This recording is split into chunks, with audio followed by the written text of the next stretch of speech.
خون آلود افطار اور سرحد پار غضب، بکھر سے لنڈی کوتل تک پاکستان کی جوابی کارروائی کی مکمل داستان۔ پاکستان اور افغانستان کے درمیان سرحدی کشیدگی اس وقت اپنے عروج پر پہنچ چکی ہے، جہاں اب محض مذاکرات کا وقت ختم ہو چکا ہے۔ 24 فروری 2026 کی شام جب پاکستان کے شہر بکھر میں پولیس اہلکار افطار کی تیاریوں میں مصروف تھے، ایک بزدلانہ خودکش حملے نے پورے ملک کو ہلا کر رکھ دیا۔ لیکن اس بار پاکستان کا جواب محض مذمتی بیان تک محدود نہیں رہا، بلکہ چند ہی گھنٹوں میں سرحد پار وہ تباہی مچائی گئی کہ افغان طالبان اب گڑ گڑا کر جنگ بندی کی بھیک مانگ رہی ہیں۔ بکھر کی دجل چیک پوسٹ پر ہونے والا حملہ انتہائی منصوبہ بندی کے تحت کیا گیا تھا۔ ایک افغان خودکش حملہ آور جس کی شناخت ابو دردہ کے نام سے ہوئی، پنجاب میں بڑی دہشت گردی کی غرض سے داخل ہونا چاہتا تھا، لیکن جب پولیس نے اسے روکا تو اس نے خود کو اڑا لیا۔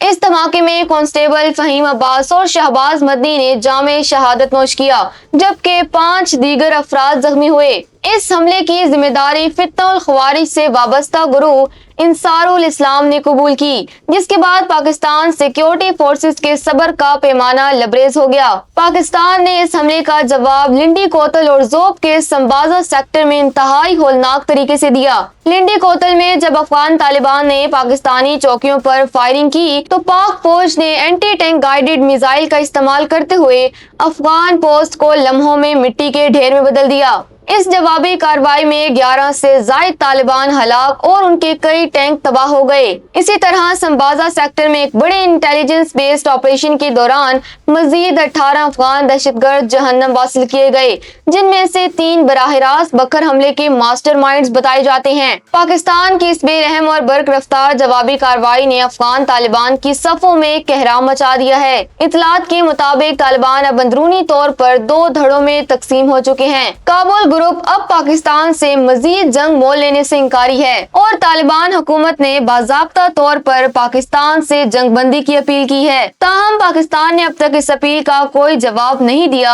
اور واضح کر دیا ہے کہ جب تک افغان سرزمین سے ہونے والے حملے بند نہیں ہوتے، دہشت گردوں کے خلاف ان کی موجودگی کے مقام سے قطع نظر بلا رعایت کارروائیاں جاری رہیں گی۔ 25 فروری تک کی صورتحال کے مطابق سرحد پر مکمل ہائی الرٹ ہے اور پاکستان نے اپنی تمام ایئر فورس اور میزائل یونٹس کو کسی بھی مہم جوئی کا فوری جواب دینے کے لیے تیار رکھا ہے۔